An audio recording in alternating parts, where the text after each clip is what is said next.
मोहित और रेणुका रोए जा रहे थे, और रोते भी क्यों ना, उनके सास ससुर ने उन्हें घर से बाहर जो निकाल दिया था, वो भी बस इसलिए क्योंकि रेणुका की 2 लड़कियां थीं और उसके सास ससुर लड़का चाहते थे।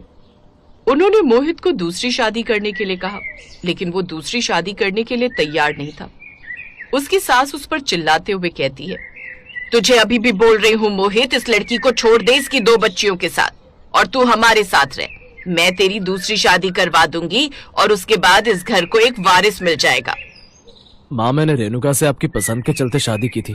इसे आपने मेरे लिए चुना था और बस इसके 2 लड़कियां हो गई, इसलिए आप इसे छोड़ देना चाहती हैं? नहीं, कुछ भी हो जाए, लेकिन मैं रेणुका का साथ मरते दम तक नहीं छोड़ूंगा। ठीक है, तो फिर चले जाओ तुम दोनों मेरी नजरों से दूर, और अपनी दोनों बच्चियों को लेकर जाओ यहाँ से। जहां मर्जी जाओ, मुझे कोई फर्क नहीं पड़ता। हमने सोचा था कि थोड़ा समझाएंगे तो तू समझ जाएगा, लेकिन लगता है कि अब हमारा वंश खत्म होना ही लिखा है। अगर आपको माँ जी और पापा जी के साथ रहना है तो रह लीजिए। मैं अपनी दोनों बच्चियों को लेकर कहीं भी चली जाऊंगी। मैं अपने मायके चली जाऊंगी और अपनी भाभी के ताने सुन लूंगी, लेकिन कम से कम आप अपने मम्मी पापा से अलग तो मत होइए। 7 फेरे लेकर 7 जन्मों के लिए तुम्हें लेकर आया हूँ रेणुका। तुम्हें या मुझे दुनिया का कोई भी रीति रिवाज अलग नहीं कर सकता। चलो, अगर मेरे घर वाले तुम्हें नहीं अपना सकते तो उन्हें मेरे साथ रहने का भी कोई हक नहीं है। मेरे लिए मेरे परिवार से बढ़कर कुछ नहीं हो सकता, और अब तुम ही मेरा परिवार हो। अब मोहित और रेणुका सड़कों पर भटकने लगते हैं। उन्हें गांव में कोई भी शरण नहीं देता, क्योंकि मोहित के माता पिता ने सब लोगों से साफ कह दिया था कि कोई भी मोहित की मदद नहीं करेगा। वहीं रेणुका की दोनों बच्चियों को बहुत ज्यादा ठंड लग रही थी, और वो कहती है, माँ, बहुत ज्यादा ठंड लग रही है, और देखो ना, चिंकी को तो मुझसे भी ज्यादा ठंड लग रही है, तभी तो इसका चेहरा सफेद पड़ता जा रहा है। मोहित ये सब देखता है और कहता है, एक काम करो रेणुका, पिंकी को मैं गोद ले लेता हूँ और पिंकी को तुम अपनी गोद में ले लो। हम कोई और रास्ता ढूंढते हैं जहाँ पर हम समय बिता सके। चलो, जंगल की तरफ चलते हैं। पर मोहित जी, जंगल में तो और भी ज्यादा ठंड होगी ना, वहाँ पर तो हमारी बच्चियाँ और भी ज्यादा ठंड बर्दाश्त नहीं कर पाएंगी। गांव वालों के बीच होने वाला तिरस्कार में बर्दाश्त नहीं कर पाऊंगा। वैसे भी माँ और पिताजी ने साफ कह दिया कि कोई हमारी मदद ना करे, इसीलिए कोई हमारी मदद नहीं करेगा। इससे अच्छा तो जंगल है। कम से कम वहाँ ना जात बिरादरी का कोई मोल होता है और ना वहाँ किसी तरह का कोई भेदभाव होता है। अब मोहित और रेणुका अपनी अपनी बच्चियों को लेकर जंगल की तरफ चले जाते हैं। तभी उन्हें एक सांप नजर आता है, जो कि जमीन के अंदर अपने बिल में जा रहा था। उसे देखकर पिंकी कहती है, माँ, अगर हम भी जमीन के अंदर अपना घर बना लेंगे तो हमें भी ठंड नहीं लगेगी क्या? हाँ मेरी बच्ची, जमीन के अंदर तो गर्माहट होती है ना, इसलिए ज्यादातर जानवर जमीन के अंदर रहते हैं। गिलहरी भी कभी कभी जमीन के अंदर अपना बिल बना लेती है ताकि उसे ठंड ना लगे। मोहित और रेणुका जब अपनी दोनों बच्चियों की बात सुनते हैं तो वो हैरान हो जाते हैं, क्योंकि इस बारे में उन्होंने जीवन में कभी भी नहीं सोचा था। उसके बाद मोहित रेणुका से कहता है, रेणुका, हमारी बच्चियां बिल्कुल ठीक कह रही हैं। जमीन के नीचे तो ठंड नहीं लगती, क्यों ना हम लोग अपना घर जमीन के नीचे बना लें। अब मोहित और रेणुका बिना कुछ सोचे समझे जमीन के अंदर गड्ढा करने लगते हैं और उस गड्ढे को समतल करके पूरे परिवार के साथ उसमें घुस जाते हैं। रेणुका कहती है, इसके अंदर तो बहुत अंधेरा है और जरूरत का सामान भी नहीं है, यहाँ पर हम अपना गुजारा कैसे कर पाएंगे। वे लोग बातें कर ही रहे होते हैं कि तभी एक साधु बाबा वहाँ से गुजर रहे होते हैं। वो बहुत ज्यादा बुजुर्ग थे और उनकी नजर भी कमजोर थी, इसलिए उन्हें इतना बड़ा गड्ढा नजर नहीं आता और वो उस गड्ढे में गिर जाते हैं। अरे ये क्या कर रहे हो तुम लोग? मूर्ख हो क्या जो जंगल में इतना बड़ा गड्ढा करके बैठे हो? तुम्हारा घर बार नहीं है क्या, या तुम्हें कुछ और काम नहीं? मोहित और रेणुका ये सुनते हैं तो उनकी आंखों में आंसू भर आते हैं और वे कहते हैं, घर बार तो था बाबा, लेकिन हमारे सास ससुर ने हमें घर से निकाल दिया क्योंकि मैंने 2 बेटियों को जन्म दिया था। मेरे पति ने मेरा साथ देने का फैसला किया और वो भी मेरे साथ घर छोड़कर आ गए। हमें कुछ समझ नहीं आया और ठंड से बचने के लिए हमने ये गड्ढा कर लिया।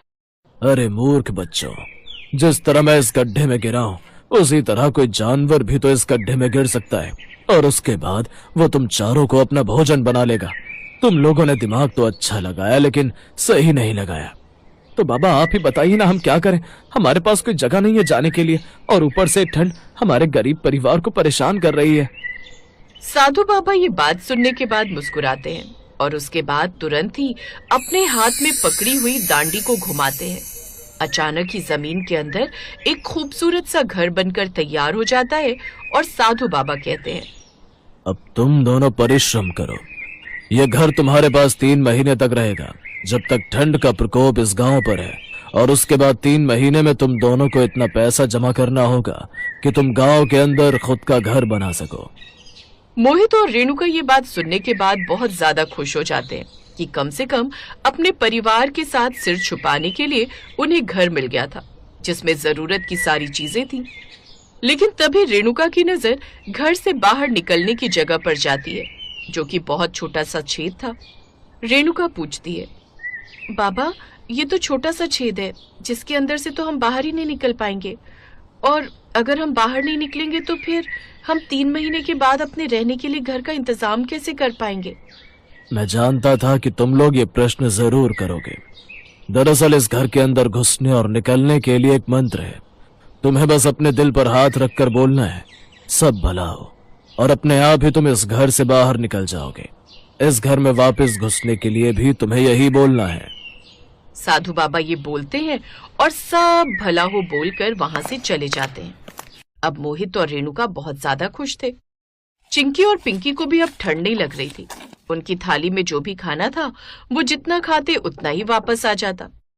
रेणुका खुश होते हुए कहती है, भले ही बाबा ने हमारी इस परेशानी को दूर कर दिया, लेकिन हमें फिर भी एक समाधान ढूंढना ही होगा, जिससे हम 2-3 महीने के बाद जब ये घर गायब हो जाए तो अपने परिवार को पाल सकें और गांव के अंदर एक घर खरीद सकें। क्यों ना हम जंगल के अंदर की लकड़ियां काटकर उसे गांव में बेचें। उससे जो हमारे पास पैसे आ जाएंगे उससे हम गांव के अंदर अपना घर बना लेंगे। और मैं तो कहती हूँ कि जो लकड़ी हम जंगल से काट रहे हैं उन्हीं लकड़ियों का इस्तेमाल करके भी तो हम अपना घर बना सकते हैं। अब मोहित और रेणुका दिल से मेहनत करने लगते हैं। उनके बच्चे जमीन वाले जादुई घर के अंदर बिल्कुल सुरक्षित थे, क्योंकि उसमें ठंड भी नहीं लगती थी और खाना भी कभी खत्म नहीं होता था। अब मोहित और रेणुका मिलकर काम किया करते। मोहित लकड़ियां काटता और रेणुका उन्हें गांव-गांव जाकर बेचती। थोड़े ही समय में उन लोगों के पास पर्याप्त पैसा जमा हो जाता है। एक दिन जब मोहित और रेणुका सर्दियां कम होने पर अपने घर के पास आते हैं तो देखते हैं कि चिंकी और पिंकी बाहर, और पिंकी रो रही थी। पापा देखो ना, ये घर अचानक ही गायब हो गया और हम जमीन के ऊपर आ गए। अब क्या होगा? इसका मतलब साधु बाबा का दिया हुआ समय अब खत्म हो गया। कोई बात नहीं, तुम्हारी माँ और मैंने गांव के अंदर एक घर तैयार कर लिया है। भले ही उसमें उतनी सहूलियत ना हो जितनी साधु बाबा के दिए हुए घर में थी, लेकिन हम धीरे धीरे तुम्हारी जरूरत का सामान उसमें जमा कर देंगे मेरे बच्चों। हाँ पापा, हम जानते हैं कि आप सब कुछ संभाल लोगे। आप दोनों तो हमारे सुपर मम्मी और सुपर पापा हो ना। अब आप जहाँ बोलोगे वहाँ रहने को तैयार हैं हम। इसके बाद चिंकी और पिंकी मोहित और रेणुका के साथ गांव वाले घर में आ जाते हैं। उसमें जादुई घर जितना सामान तो नहीं था, लेकिन धीरे धीरे मोहित और रेणुका मेहनत करते हैं और सब कुछ जमा कर लेते हैं। उधर मोहित के माता पिता को अपनी गलतियों का एहसास होता है, लेकिन मोहित और रेणुका उन्हें कभी माफ नहीं करते और अपने बच्चों के साथ खुशी खुशी रहने लगते हैं।